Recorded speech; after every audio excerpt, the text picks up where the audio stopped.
Hi, how you doing? Have you had a lovely day? The weather has been absolutely rubbish today, hasn't it? Rain, rain, rain. That's rubbish. Never mind. You're all snuggled up inside now and dry, hopefully, and ready for bed. So tonight I'm going to read you a story from Monster Inc. So it's called The Late Shift. So if you're sitting comfortably, then Nana will begin. The shift on Scare Floor at Monsters Inc. had just ended when Sully pulled Mike aside. "Mike, our paperwork is always late," he said. "I'm worried about us getting a bad reputation." "You're right, Sully," Mike said earnestly. "From now on, I'm a new monster. You and Celia will be proud of me." "Uh-oh." "What is it, Mike?" Sully asked. "Oh, nothing," Mike grinned. "Sully, I'll see you later. I've got lots of catching up to do. Paperwork, here I come." As soon as Sully was gone, Mike's smile faded. "What do I do?" he cried. "I have a date with Celia and I'm already late." Finally, Mike came to a decision. "I'll catch up tomorrow," he said to himself. Mike headed for the locker room, whistling a jaunty tune. He had just entered the quiet, empty room when he heard a noise. "Who's there?" he asked nervously. "Gagoo," said the voice. It was definitely a kid. Mike turned to run, but he tripped over a can of deodorant somebody had left on the floor. And he went flying across the room. Footsteps sounded behind him.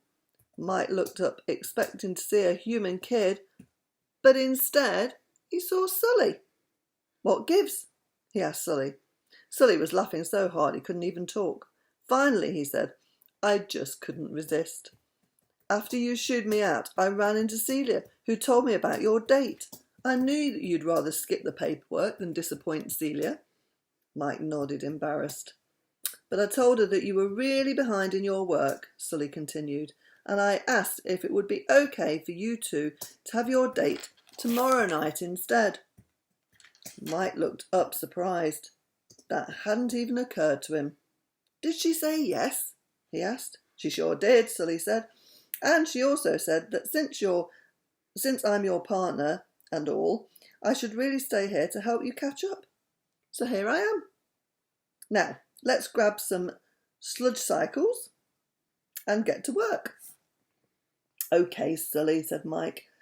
And the two monsters went off to show that paperwork what they were made of. So they managed to do it all in the end. Can you see the picture? Wow, that's a lot of paperwork, isn't it? Ha. So that was good. I enjoyed reading that. I like Monsters Inc. So you be really, really good and sleep very well, and I will see you again tomorrow. And let's have a look tomorrow. We could either do Lion King or Pinocchio. I'll have a think and surprise you tomorrow. Anyway, love you loads and sleep well. So I love you, love you, love you, Ruby, and I love you, love you, love you, Max. And I love you, love you, love you, Atty, and I love you, love you, love you, Torby. Torby Tumble. Hope your nose is better, mate. Love you. Bye. See you tomorrow.